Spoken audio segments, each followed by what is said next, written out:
Correct. And I'm going to back up.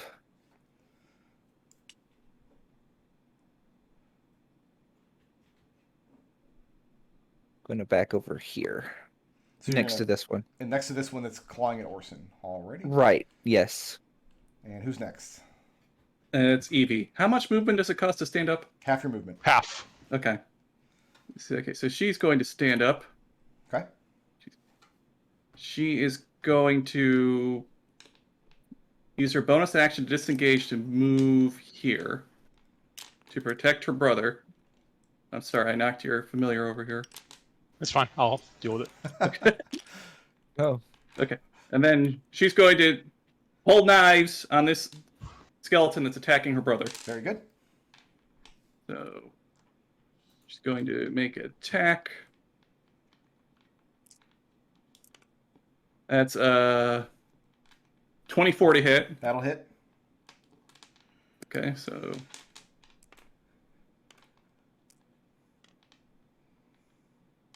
that's 8 damage.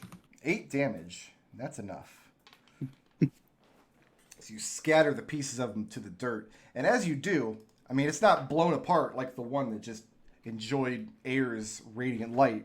But when it dies, whatever magic's holding it together fails. You see the joints come apart at the hips, the shoulders, and the neck. And the thing falls into clean pieces to the ground. Moving your stand.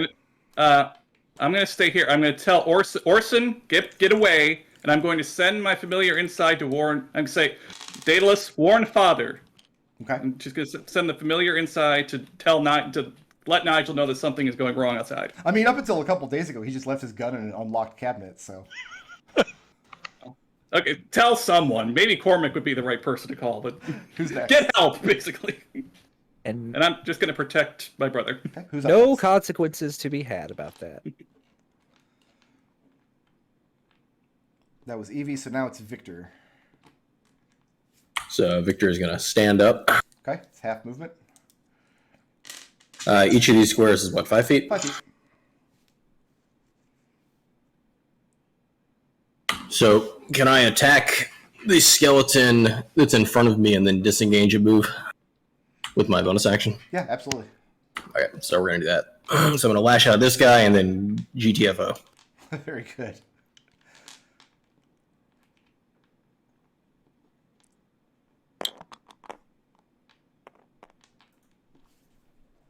So does a 19 to hit Yep, that hits. for 6 points of damage. For 6 points. The thing is 6 points. beyond bloody. Was that slashing damage? Piercing damage. Piercing damage, okay. And then you're going to bonus action disengage and move where? Let's see, 5, 10. I can only go half my movement, right? Yep. Just back up to give Orson some more cover. Yeah. All right. Who's next? Also, and Evie. Oh, is it my Sculling Man's turn?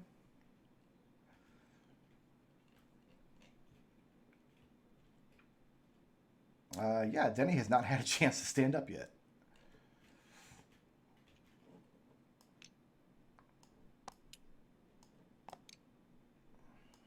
All right, let's start with Denny. This is going to be funny if he dies this session. That's going to hit an AC of 15 with the claw.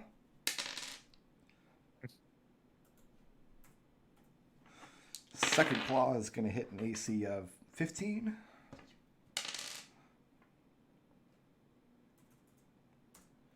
And the bite going to hit an AC of 11, which is a miss.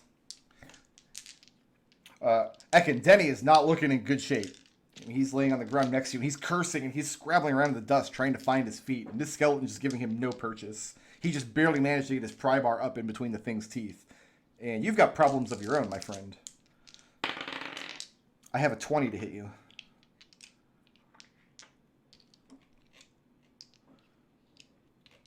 Did Ekon go mute himself? Is he lost to time? We'll attack Genie first. Oh, geez, my mute button was on. Sorry. Go ahead and roll that again at disadvantage. I have another warding flare. It remains a 20, my friend. Yep. So that's the kick, and he knocks you prone. First claw, made at advantage, hits an AC of 14. Nope. And the bite, made at advantage, hits an AC of 20. Yeah. That's going to deal 3 points of piercing damage. And everybody uptown has some skeletons. And you're all standing. Let's see what we can do about that. Jeannie, we're going to start with you. Okay. I have a 5 to hit. No. I have a 12 to hit. No. And the bite. I have an 8 to hit. No. All right, let's see if Evie gets as lucky. Evie, I've got a 10 to hit. No. 19. Yes. You are kicked prone. Ah. And the bite rolls at advantage. 20 to hit. That will hit. 5 points of skeleton tooth damage. Ow. I'm not dying, but I'm not looking great. I'm bloodied, I guess.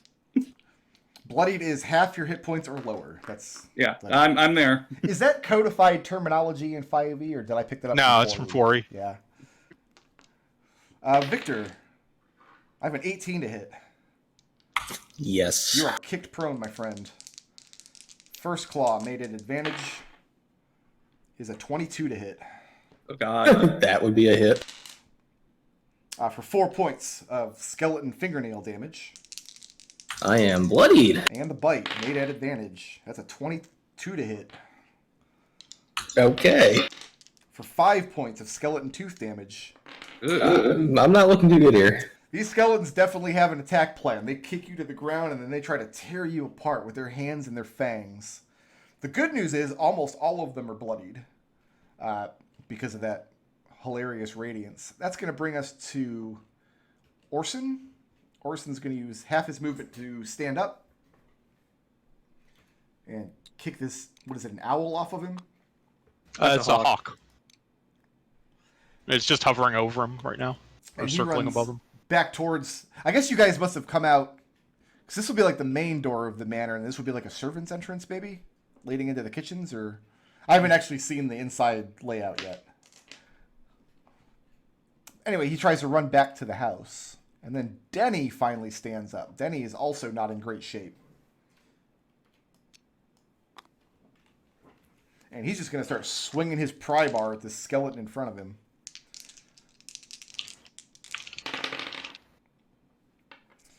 So the first swing is a miss. The second swing is a hit.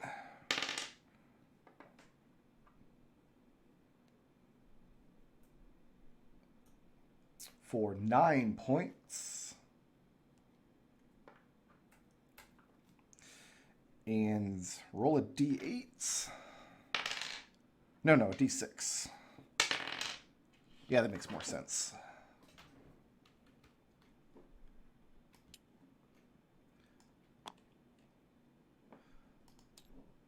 I thought I got a black piece out here.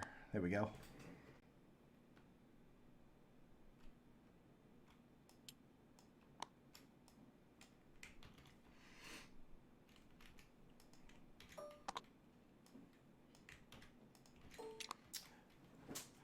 So remaining in this space is a skeleton with a skull, 2 legs, and 1 arm. And he has knocked one of the arms clean off the thing's body. And he is standing his ground. I mean, he wipes the spittle and the blood away from his face, and he is just throwing this pry bar back and forth. That's going to bring us to Aethar Ekon. Alright, so I'll spend half my movement to get up. Are all of these limbs still moving independently of the skeleton? So the 4 that are right in front of you here are still attached to the torso. Okay. This yellow one is an arm that has been knocked off by Denny's pry bar. Is it still, like, moving? Oh, yeah. Okay. Well, I'm going to need all of these to make me a Dexterity 13 saving throw as I cast Burning Hands and shoot a cone of radiant fire over the whole intact skeleton and the part of the one behind. So that hits everything in front of you here, including this arm? Yep.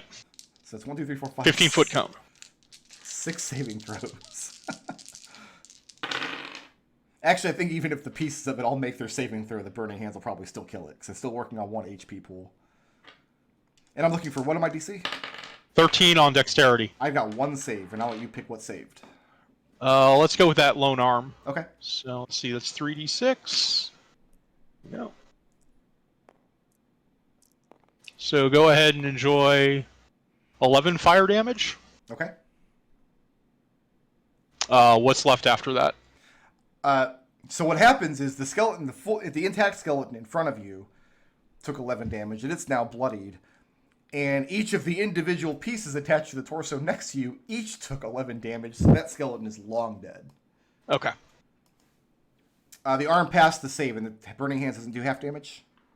Half damage, yes, a It spell does- slot. So that arm takes 5 points of damage, but that's still All enough right. to kill the bear arm. Let's go ahead and use another bonus action healing word. Danny will get back 3 hit points. Oh wait, no, I can't do that. It has to be a cantrip if I cast a spell. So I've got a bonus action that I can use to telekinetically pull this skeleton off of my, actually this one, off of my cousin. So I need a DC 13 That's a strength saving throw. That's a bonus action. Yep. Pass. Right Okay. on the button. That's the end of my turn. My familiar will fly into my house and get my hammer out of my pack. And as the familiar flies in the house, I mean, the inside of the house is a flurry of activity as servants and other members of the family are starting to come outside to investigate the commotion. So probably next round, the whole yard would be full of people. Okay. That's the end of my turn. Who's next? Is it Jeannie? Yep. Jeannie is going to step here. And she's going to pull a bellows off of her side. And she's going to squirt some caustic fluid. Nice. I mean, I would, except all my spells disappeared off my sheet. What the heck? Anyway, it's Tasha's caustic brew. So I need a dexterity saving throw DC 13 from all 3 of these guys. These 3 skeletons. And I guess, like, if there's anybody within 30 feet in a line. I mean, you guess got the them house too. behind you, so you'll probably have to repair the house as you cover the wall with caustic brew. I've got 1 save. I'll let you pick which of the skeletons saved. The one in front of me. Okay. And I mean, they're all it doesn't bloody, do so. it doesn't do any immediate damage on the start of their turn. They take 2d4. All right, it's your job to remind me, otherwise I'll forget. Right. Moving or staying put? I am going to stay right here as soon as I just got to figure out how to fix my character sheet. Okay, who's next? That's me. Victor, how many hit points do you have left? Victor's down to 3 hit points. Okay. I can give you my 5 temp hit points.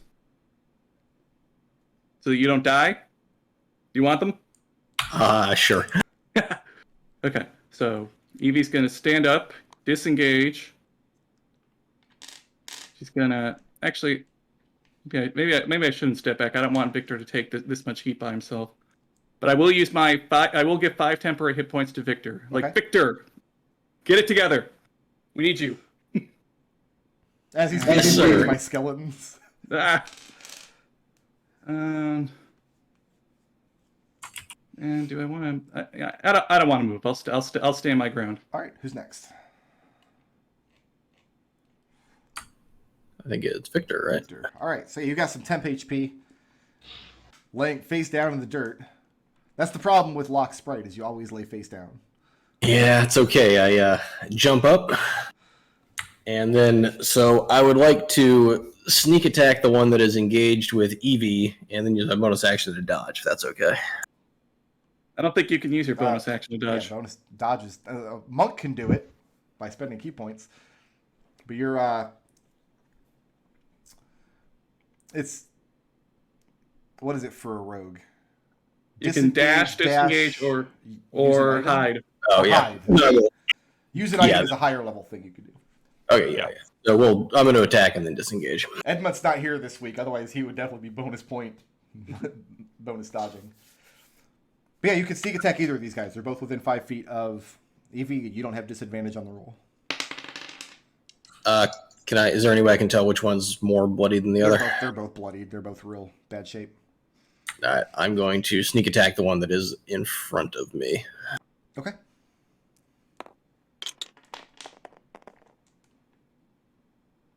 Be a 17 to hit. That'll hit.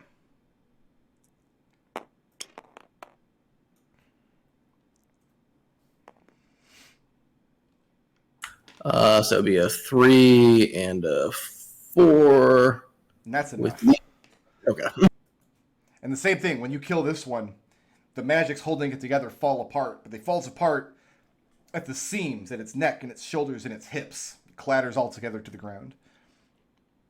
Moving or staying put? We're going to disengage, and then we are going to move back a little bit. 1, 2. I mean, for Orson's part, he got kicked to the ground, but he hasn't suffered any actual wounds yet.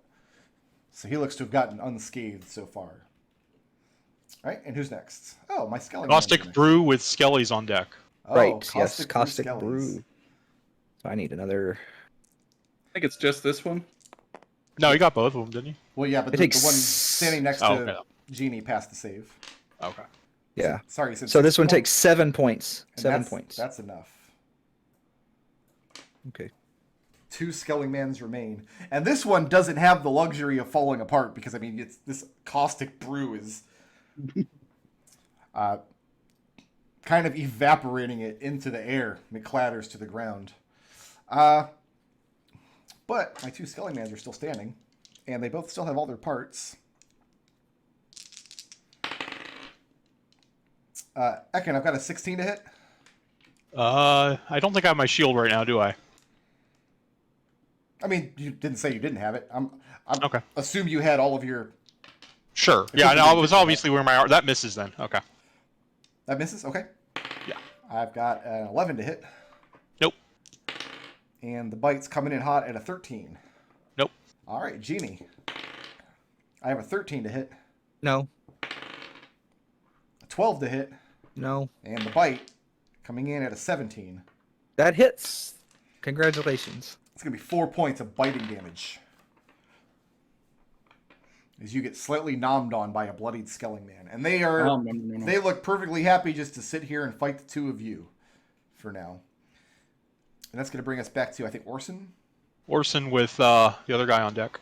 So at this point, I mean, Yeah. Orson's not closing in at all, but I mean, he's calling out, like he's narrating the battle, like he's the announcer at Punch Out. Like he sees the Caustic Brew fly out, he's cheering Genie on, and he sees Denny swinging his pry bar and knocking the dude's arm off. So he's getting into the spectacle of things, and about this time, some of the other servants are kind of lining up behind him, and you can hear Elizabetta scolding him from the doorway. Denny is just going to advance on this guy with his pry bar. And he's going to miss twice because he's the best NPC ever. And then who? Who's up next? That's me. So first of all, I'm going to need this one to give me a DC 13 strength save for teleconnection. Oh, I've got a 17. okay. And then I am going to cast... let's just do it. Guiding Bolt on this one. Okay. So that's an attack roll. Is that force damage? No, it's Radiant. Okay. But it's going to miss. It hits an armor class of 7. 7 does not hit. Use my bonus action. I can move to here, and that's the end of my turn. And then we're back at the top with Genie. Okay. Sorry, I've been fixing my character sheet. Genie is going to tase the skeleton again. Very good. That is a 10. A 10 hits. Oh, okay. These guys actually have an AC of Zambo, so... That's a 2 lightning damage. 2 lightning damage. And it's still bloodied. You see Genie like smack her thing, like talking under her breath. She's like talking about changing the batteries. Moving or staying put? No, I'm fine. And who's next? And next is Evie, I believe. All right. Yeah. With Victor on Evie's deck. Move right here, and she's gonna swing at this one with her daggers. Okay. I'll make one, and if the second one, if that doesn't hit, I'll make another one. So attack, and then if you miss, you're going to use your bonus action to offhand attack? Yes. Got it. Go ahead and make that roll. You can apply sneak attack because Genie's standing there, but you don't have disadvantage. So that's a 24. That'll hit. That's 10 damage. And that's enough. And once again, as the skeleton dies, it comes apart in pieces, the neck, shoulder, and hips, and clatters to the ground.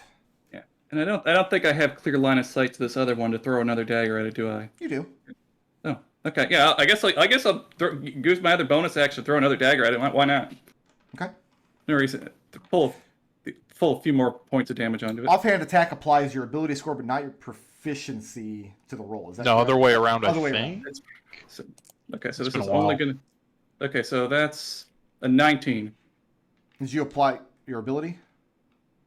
I only applied. Oh no, it's the hit roll is normal. It's the damage doesn't add your ability score. Damage isn't. Okay. That's right. Okay, That's so the roll's normal. Anyway, I hit. I'm pretty sure. Okay, so the roll roll's damage, 17. but don't apply your ability score to the damage. Okay, Just a so naked it's- dice roll. Okay, so it's only gonna do 1 extra damage. Okay. But he knows what I was trying to do. I mean, Orson enjoyed it. The hilt just smacked You the just skeleton. hit inside an it. evil skeleton from across the yard by flinging a knife at it after killing the first one. Like he's it looked ecstatic. it looked cool. Moving it or looked staying really put? cool. I'm good here. Who's next? Victor. Victor. So Victor is going to. Is Victor going to be the guy right here? Victor is going to be the guy. He's going to move right in and attempt a sneak attack with the first, and then offhand with the second. Okay.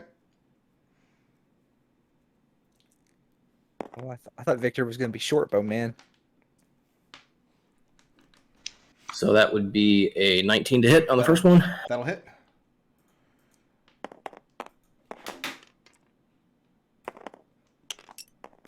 Oh no, you killed our little brother. You want to reroll that dice? No, it's just whatever it shows when you mouse over it. So we got 1 plus 2 be 3, 6 damage. And that's enough. The skeleton comes apart, clatters to the ground at Ekon and Denny's feet. Did we even need to ask who's responsible for this? I feel like it's somebody who controls skeletons. You know a guy? I could Are think you of a guys- few people. We're not coming off initiative. Okay. Oh, we're not? Who's We're next? just talking. So the rest of you are just kind of talking and forming up.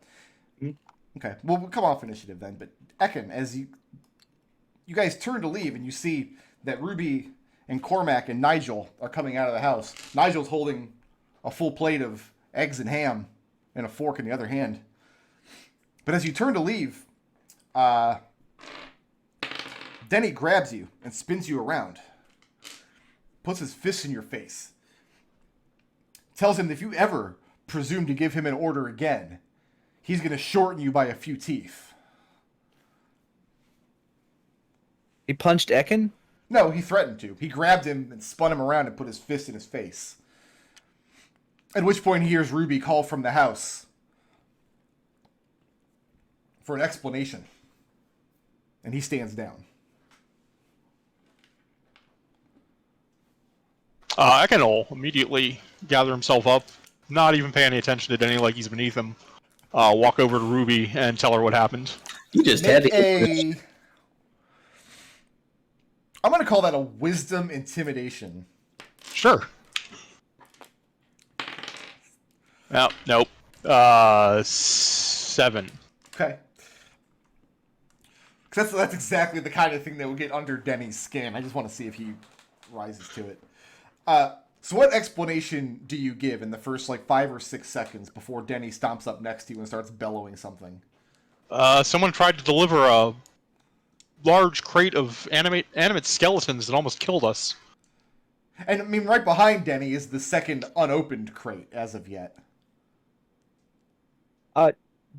Ginny's gonna look at is examining the crate for magic. Victor is going to. There's 0% chance it's not something bad. Yeah, Victor is going to look at the bones of one of the collapsed skeletons, see if there's any markings that clearly denote that it's from House Emote. Are you trained in Arcana? I have Arcana. I have Investigation. Well, just by being trained in Arcana, you can tell that, there's a very quickly fading aura of magic that a moment ago was binding these bones together. And you get a faint reading of magic through the heavy wooden crate that's still sitting behind Denny. And at this point, you can see a small crowd forming up in your gate of small folk, and another smaller crowd at the base door of the tower just kind of peeking out. And they're starting to whisper and mutter amongst themselves. Secure that crate. Do not open it. Jeannie walks up. Who helps to work to secure the crate in the immediate few moments? Because as soon as you call that out, Ruby is right at your side, agreeing with you that it needs to be done immediately. Oh yeah, no. Like Jeannie is rummaging around for. Do we have any chain? Probably not on you, unless it's on your character sheet.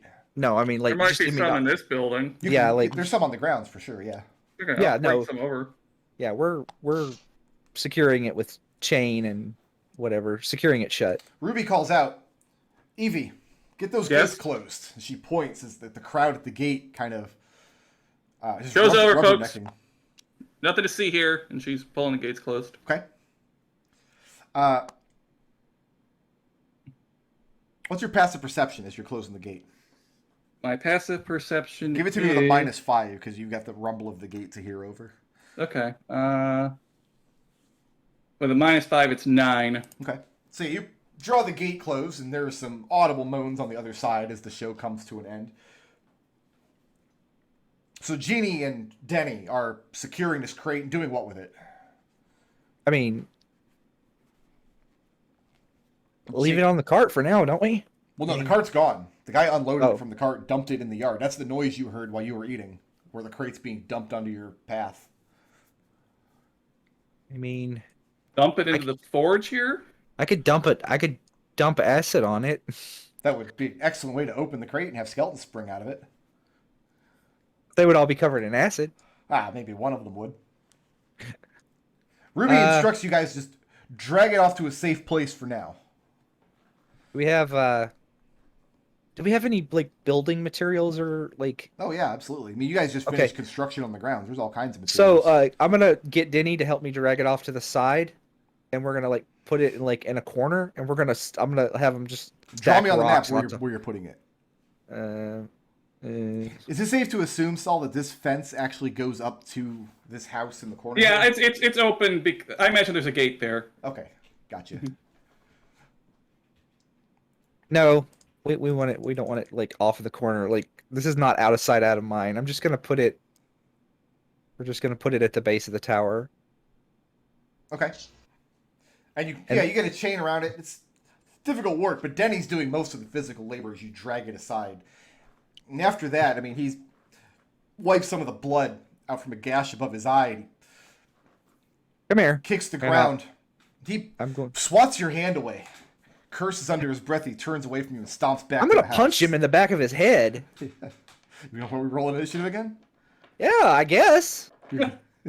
Like he's gonna swat my hand away. I'm gonna punch him in the back of his stupid head. He doesn't want you casting your magic on him.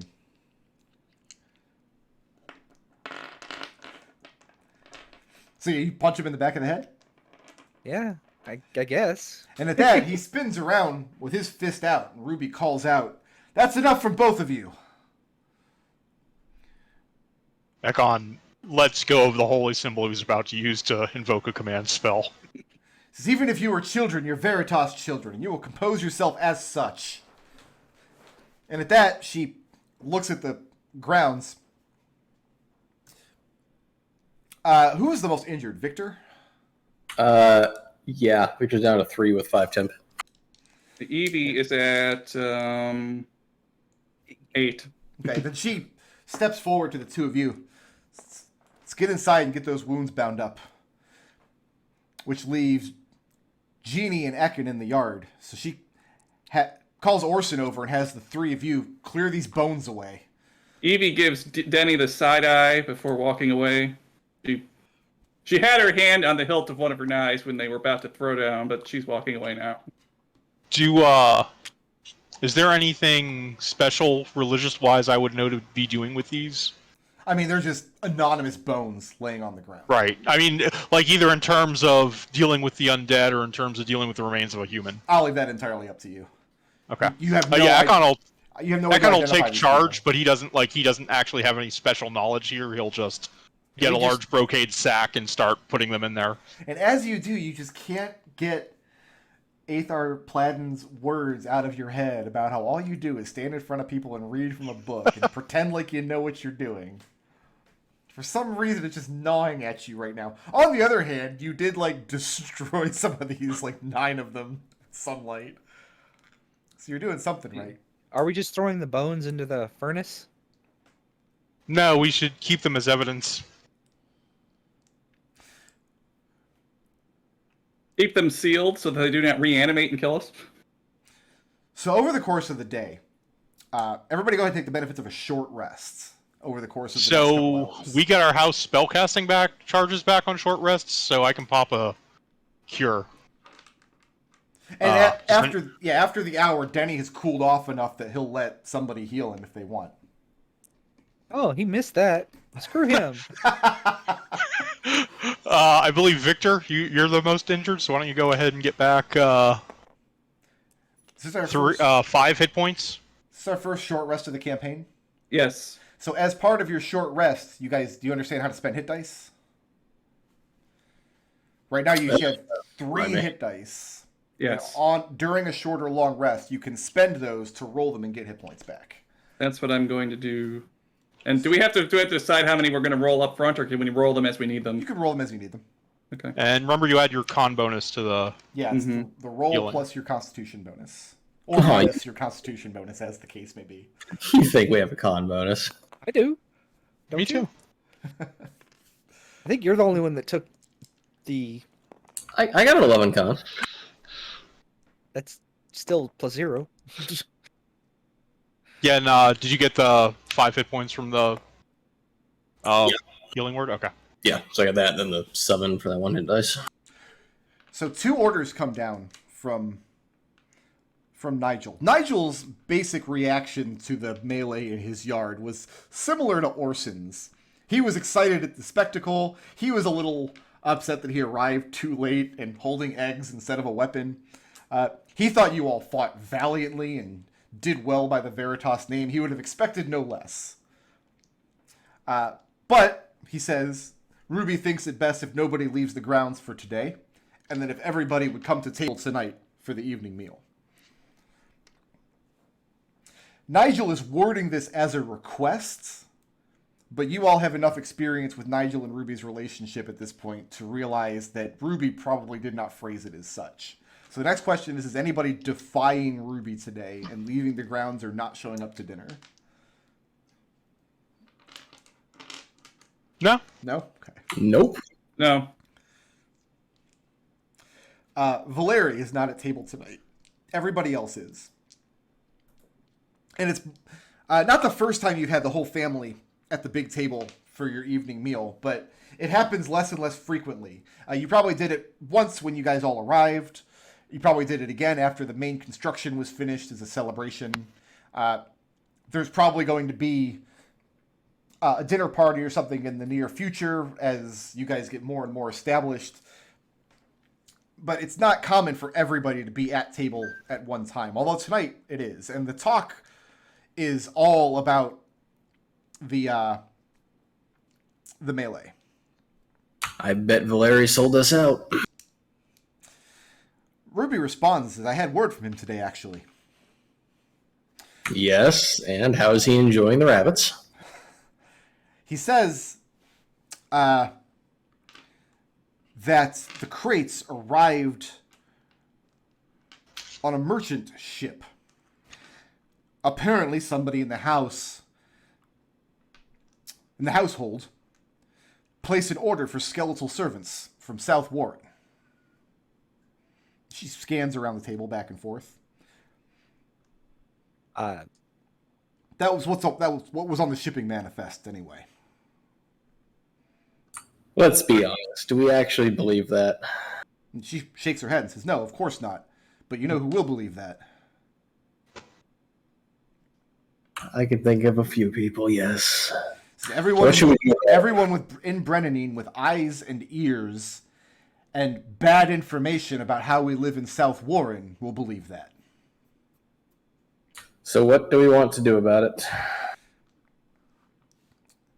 As dinner is cleared away and a dessert cake is starting to be sectioned out by the serving staff. And as Ruby speaks, her father's sitting to her left, smoking his pipe and reclining. And to her right is her lady grandmother, Feza. And you can tell that Feza is on board with everything she says next. Nodding with approval to the point where you imagine they've had conversations about what's about to go down. She says that she was giving it a lot of thought. And while none of you had a hand in what has transpired in the yard today, it's becoming more and more clear that the house needs to be more unified. She's aware that all of you have had your own comings and goings and starting to put your fingers in little pies here and there. But it was the lack of focus from the household that allowed this shipment to make it inside their gate while caught unawares. It's a miracle nobody was hurt. She looks over at Denny, who is the most badly wounded. He's sitting there with half of his face bandaged as he's eating a second helping of dinner. It's become clear that a heavier hand is required in giving you tasks befitting your house. Should have put the razor wire up. It came in the gate. Gate shouldn't have been open. It should have been sealed with razor wire. Just saying. She asks if some of you will join her in her solar after the meal. Specifically, she invites the four of you, as well as Orson. Feels like she's not actually inviting us. No, that's what she says, but you're right. It definitely doesn't feel that way. But yeah, Orson and Lugrin are also asked to be in attendance. At which Lady Feza stands up and says, I believe if I will cause no offense, I will skip dessert. I'm feeling a little faint still from the day's excitement. And you can tell that she does not approve of what has happened here today at all. Is anybody going to defy Ruby and not go to her solar? Curiosity has piqued my interest. No. Okay. Lugrin does. Lugrin doesn't show up. He was drunk all through dinner. He showed up late. In fact, it was only halfway through the meal when you guys realized that he had learned something had even happened in the yard this morning. Ruby's not happy with any of you when you arrive in her room. What else is new? She's heard various tales of your misadventures as you've arrived in Brennanine, and it's her opinion, and her Lord Father and Lady Grandmother agree, that you all need to be given more focused tasks to better serve your house.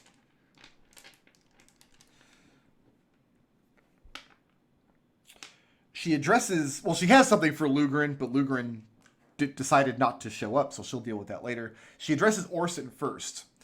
Right now, there's a lot of weight on her shoulders because Nigel is not doing a lot of the tasks that he probably should be as speaker.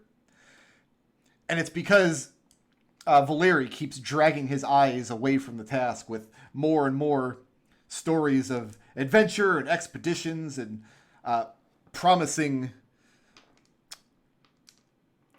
expeditions they might either fund or go on themselves. And she says this needs to stop. If my father is going to act as speaker, he needs to actually act as speaker. The task she gives Orson is to vet Vagary's expeditions as they come into the house. She wants him to find out what they are before the word gets to Nigel, and only bring to her the ones that actually seem promising. And she turns, and Orson is happy to do this, happy to be given the responsibility. And she turns to Victor, his cousin Victor. You are more than capable in overseeing my brother in this task, are you not? Well, I suppose I could just be aware that I have my own responsibilities I'm dealing with at the moment.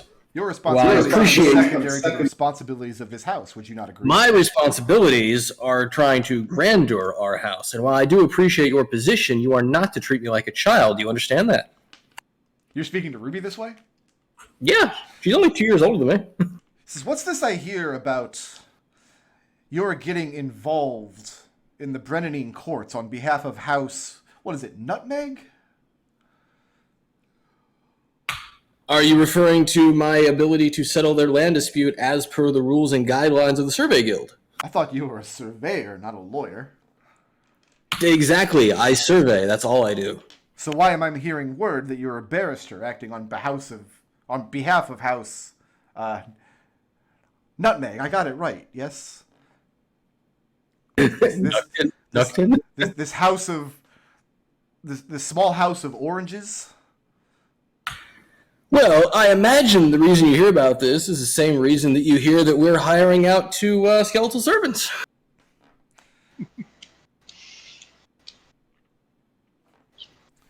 She considers you for a moment, and you can tell she's not pleased that you're giving her any amount of back talk.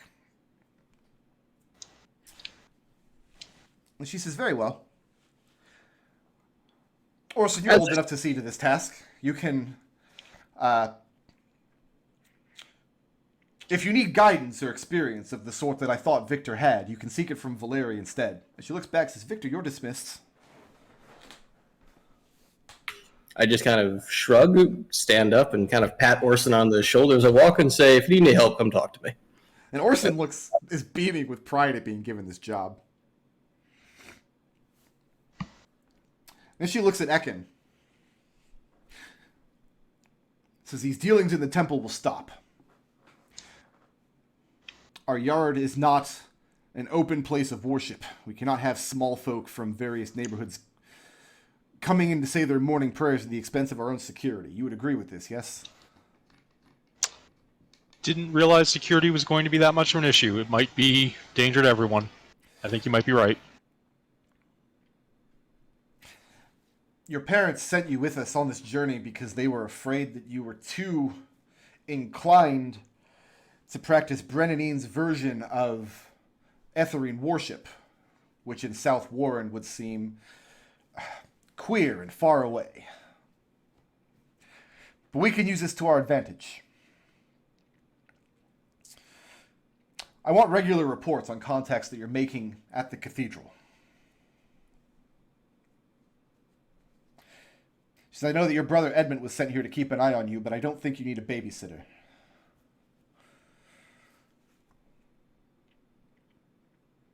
Of course.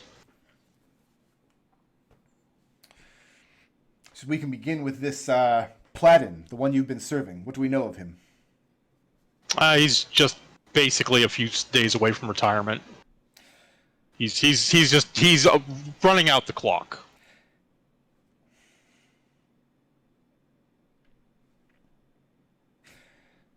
Get yourself transferred to someone who can be of more use to the house. Someone more active in the church. Perhaps someone that isn't a drunkard and a sot.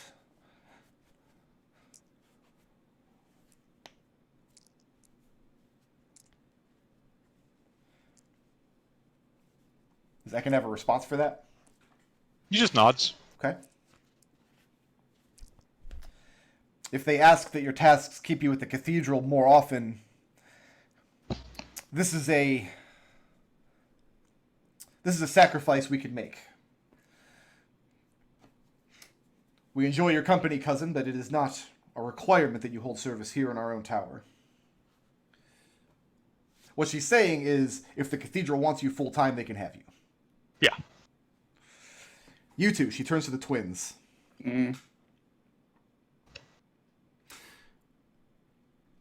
One of you is raiding Father's weapon cabinets to the injury of the locals.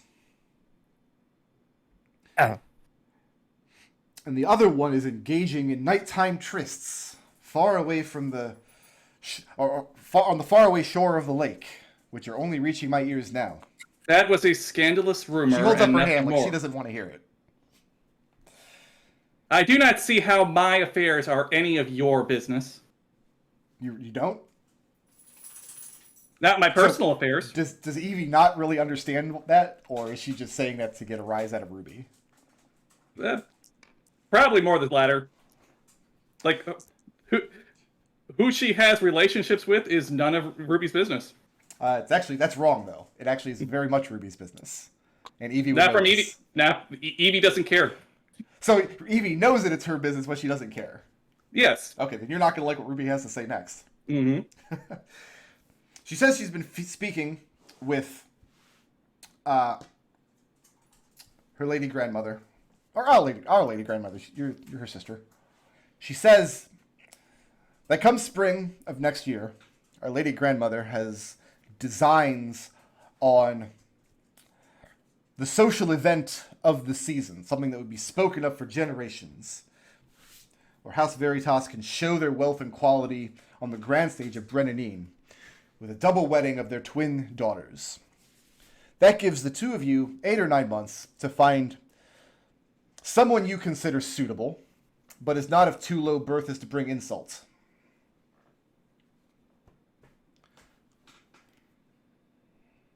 Okay, Evie composes herself, stands up at her full height, and says, "If I am to be married, it will be at a time of my choosing to a person of my choosing. And no one, not even you, may gainsay that." She says that she respects your opinion, and that she would continue to respect it even if you were to hold it after being cast out. And let us hope it doesn't come to that. Should I take that as a threat? I mean, you know that she can make good on it. This is probably a conversation that Evie has been dreading having for years now. I think she's been dreading it, but I think she's been prepared for it. But the fact is that you're 18 years old, single girls, high time that both of you make good marriages, especially considering that Nigel doesn't have any grandchildren yet. We will continue this conversation at another time. What is Jeannie's reaction? Just a very and I guess the she doesn't say anything, but the closest approximation of what is on her face is ew. Now, the other angle to consider here is that Ruby has already made a very good marriage for herself. She definitely did not marry the man that she loved, that's for sure. She has no love for Cormac. But she tells you that your Lord Father and Lady Anfred back in South Warren have the opportunity here to craft a Veritas dynasty in Brennanine that can last for generations. But that neither our father nor myself, who hopes to take his seat when he perishes many years down the road, can broker having that dynasty be sabotaged here in these first crucial months.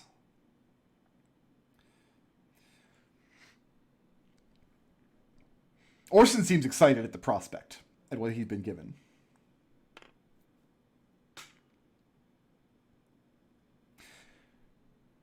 Here's the reality. My father, Nigel, had 9 children and has taken on many more in this journey. This household does not need 9 children. Fall in line, or there will not be a place for you come spring. And she's directing this to all of you.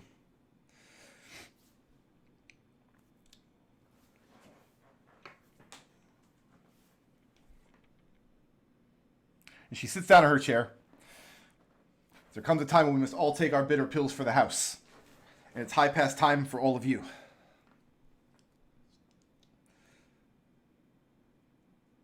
You know it is expected. And then she dismisses you all.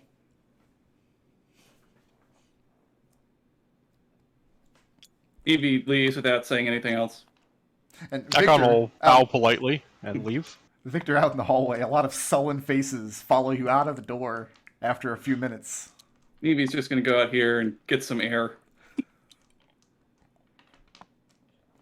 You need to talk? Well, that went about as well as expected. Is that what my fate is to be? To become like that, a bitter old maid? Well, Oh, she's 24, and she's not a maid. She's a married woman. Yeah, maid is. She's very bitter. you could always just marry who she wants and kill them. I mean, I don't recommend it, but it is an option. Let's call that Plan B. No, Plan Z. Maybe Plan we can Omega. find someone that you approve of that you like.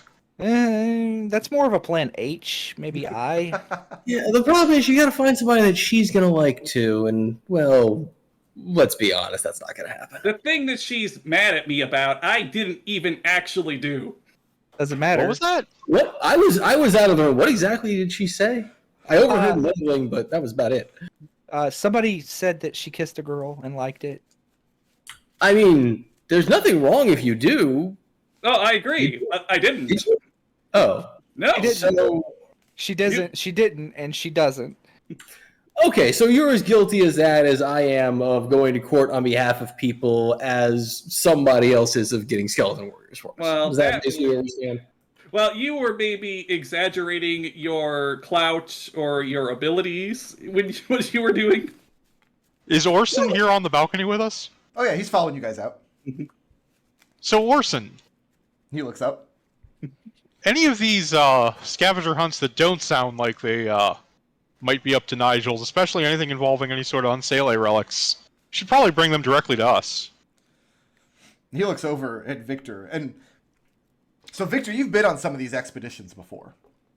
Yeah. Orson's probably only been on one or two, and not particularly dangerous ones. Well, Ruby put me in charge, and she told me I could. Oh no, you should totally remain in charge of the ones that are appropriate to. Orson, listen. One of the important things about being in charge is knowing when to ask for help. All we're saying is that if you feel you need help, or if you don't understand something, or you want some extra input or a second opinion, please come to us. Well, who could be of better help than our Uncle Vagary? You should. Eugenia slaps Victor in the back of the head. Says, "Stop manipulating my little brother." Hey, listen. I've been on plenty of expeditions and no one's died. Vagary, he's up to what, 3 now? 4? I think maybe there's some people here that have better experience than Uncle Vagary. That's, All I'm saying is, if it comes up in your opinion that it's not something that Nigel needs to deal with, we might want to deal with it. If you understand what I'm saying. What they're saying is, if you have questions, please come ask. He shrugs. And Ruby He says, doesn't need to know things that Nigel aren't assignments that Nigel isn't getting, because your job is just to get assignments to Nigel, and that's where it ends. He kind of squirrels his face up like he doesn't really understand the back and forth. Things were a lot less complicated in South Ward. Yeah, tell me about it. yes, they were. And that's a good place to end the session for the week. This was fun for me. I took everybody told me last week what they were planning to do, like what little job they had. And then I just drafted a bunch of ways that those jobs could all fail spectacularly. So none of us. Victor hasn't failed yet. Mine None of didn't us fail were at all.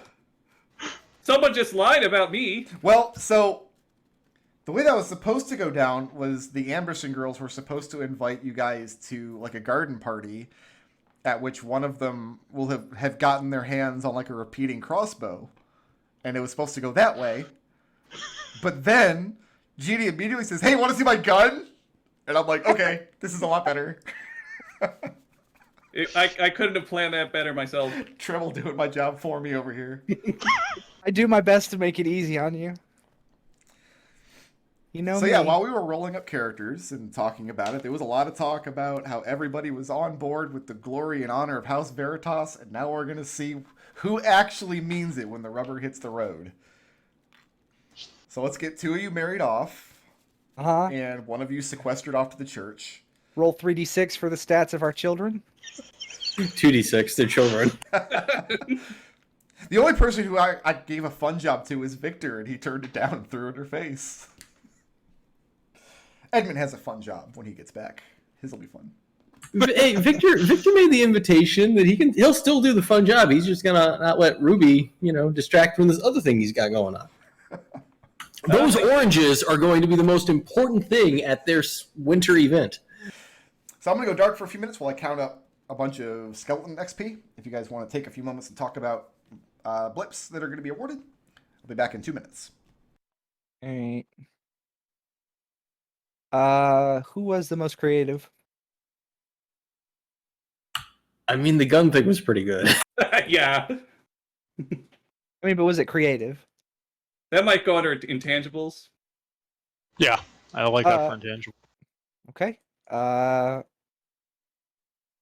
So who is the most creative then?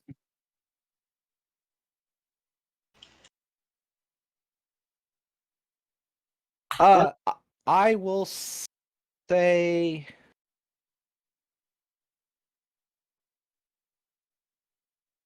the only thing that comes to mind is splitting the other girls up.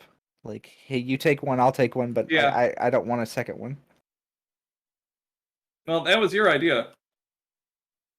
I mean, I'll take it, I guess. I did spend 4 blips on Yeah. your dumb horse girl success, and I do not regret it. Yeah, because Victor didn't get to go into his final thing. What he's going to do whenever he goes back is he's going to basically say, if you guys don't split the oranges, one of you is going to get burned alive. They each get a tree, because I think Brooker said there was 2 trees left. They each get a tree, or the church comes out here and burns one of you alive for desiccating the ground. Okay. So creative. Who's the badass? I think Ekon for that nuking all the skeletons at once. Yeah. Yeah. I mean, it was skeletons. What do you expect? Creative, badass. I'm not sure who moved the storyline along the most. I'm missing one. It's the goals furthered one. Yeah, party's goals. I'm going to. I think we spent this entire session failing to advance the party's goals. No, I'm actually going to say Evie for going along with, for going along with your plan. Yeah. Yeah. I'll take it. I don't know that I think that's what advanced the party's goal the most, but I don't have any other ideas. Not sure which of our goals got advanced, if any. We have negative advancement on our goals.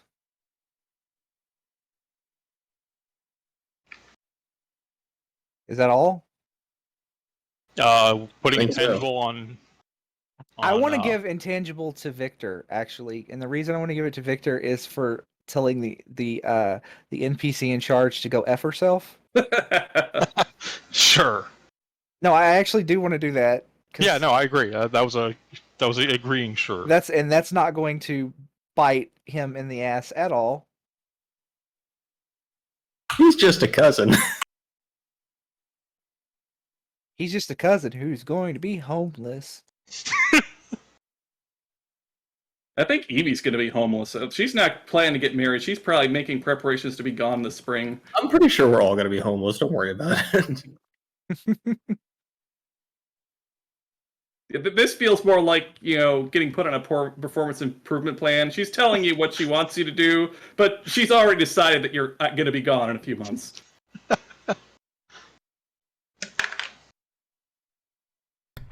All right, who wants? You're just upset that she's like, "Oh, we don't have any grandchildren." Well, she's already married. Why doesn't she have any children? That's an excellent question. You should have asked her. I didn't want to this is one of those like petulant teenager after the conversation like me. This is not a question that will ever be uttered by Eugenia in front of Ruby. She's just sitting in her bed with her arms crossed. Like, why don't you spread your goddamn legs, Ruby? So nobody wants experience? Okay. No, we all want experience. We need to get to level 4 so we can get to level 3. So 7 skeletons, and I'm going to split the experience in 5 ways because Denny threw hands. He did. He took a lot of hits. Anytime those were skeletons out of Curse of Strahd, by the way. So anytime you deal bludgeoning or force damage to them, it knocks one of their extremities off. But then the arms and legs and heads can still act separate from the bodies. Comes out to 280 experience for each of you for the encounter. 280.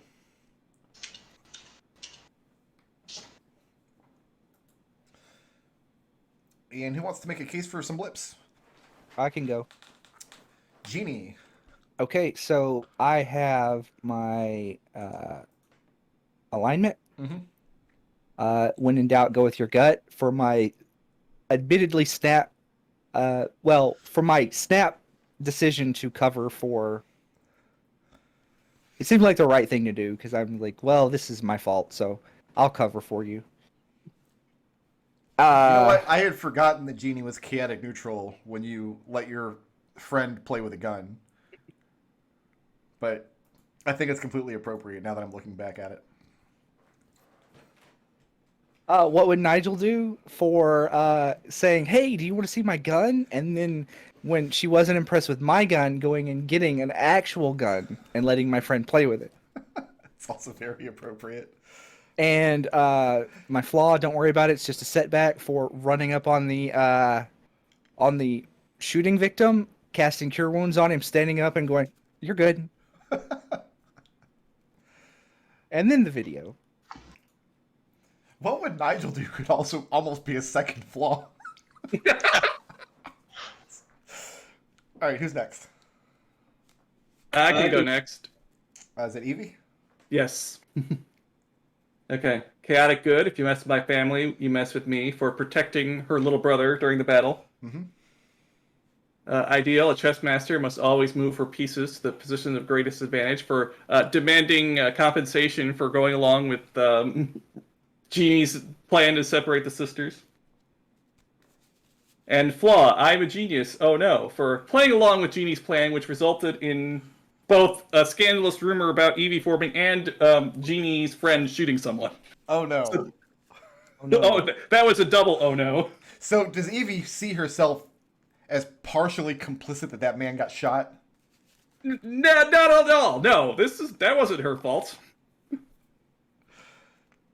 So what am I awarding the blip for if the flaw didn't cause a man to get shot? It caused problems for the family. It caused her scandalous rumors. So the oh no part, the oh no aspect of that flaw is that the family took blowback, but Evie doesn't see herself as having caused it at all. Evie probably denies that she was involved, but I guess she has to accept that this was kind of her fault, I guess. Okay. And you made this nice map. I'll give you a blip for that. Okay, so that gives me 4. He'll let us know. Who's next?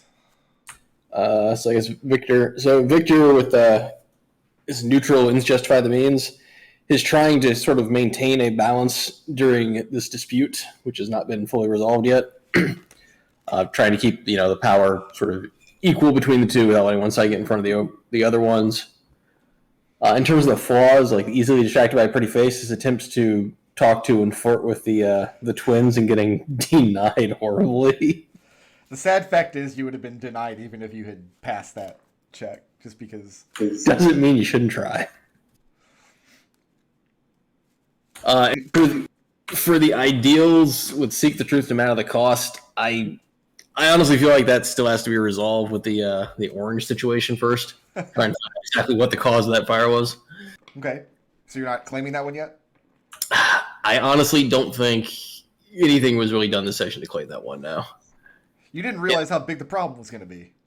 Yeah. And then for the bonds to make House Veritas great again, his intent on trying to use the survey ability to spread the reputation and improve the appearance of the house and the like.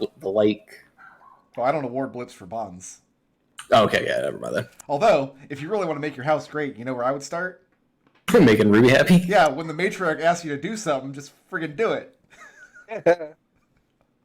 Does Ekon have anything for me? Yeah, so I've got Ideal, give me a reason for going along with Paladin's frivolities. Frivolities is a good word for it. And then Lawful Good, the Shining Words of Air, lay down a path for us all for running his own little temple for the commoners in the neighborhood. Okay. That's it. All right. Who had the most creative solution to a problem this session? That was Ginny for her plan to split the other aristocratic sisters up so that we could get to know them individually. Not so I could show her my gun. After the meeting with Ruby, it almost seems weird to ask this question, but who furthered the party's goals the most? Yeah, we had to struggle with that one a little bit because we kind of didn't see any progress happen. We gave that to Evie for assisting me by she agreeing to, like, yes, I'll spend the evening, I'll spend the day with this person who I probably don't really like, and then trying to humiliate her with horses and finding out she's also a horse girl. And Denny gets the badass blip for kicking that skull, right? No. We're kicking Denny out of the party. Was he even at the party? He's not anymore. I mean, We should let him join the party so that we could kick him out. So, okay, you're going to invite him to the party just so you can kick him out. Yes. Yeah. All right. So who does get the badass blip? Ekon for his what was it? It wasn't turn undead, but he just Radiance of the Dawn. yeah, and he just roasted all the skeletons at once. And 1 blip for intangibles. That was, I guess that was Jeannie in the very special episode about firearm safety. And Jeannie also took our straw poll for the week. So Jeannie also spent all 4 of her blips on something ridiculous. So that's now par for the course. And I think that's it. All right, Sue.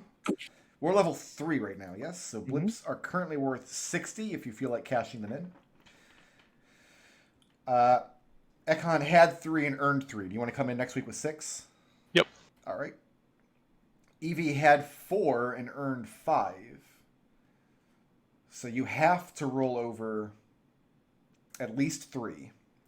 Are you going to come in next week with 6? Yeah. All right, so you've got to roll over 3. Each one's worth 60. Okay, so I get another 180. Jeannie, you had 0 and you earned 7. Okay. You almost got the full Monty here. So you're coming in next week with 6. Yeah. So you're rolling over 1. And Victor had 3 and earned 4. So you have to roll over at least 1. And you want to come in next week with 6? Yeah. All right, so you got to roll over 1 blip. So we had a fun session where you all got to do your own thing, and then you got scolded because you all forgot you were part of a house. Oh, and also GD shot a guy. No, I just took credit for shooting the guy. I didn't Or actually through an shoot action allowed a guy to become shot. him. Okay, yeah, that's. How's Veritas has not thrown their first formal party yet, but man, it's going to be something exciting, isn't it? I'm expecting skeletal waiters.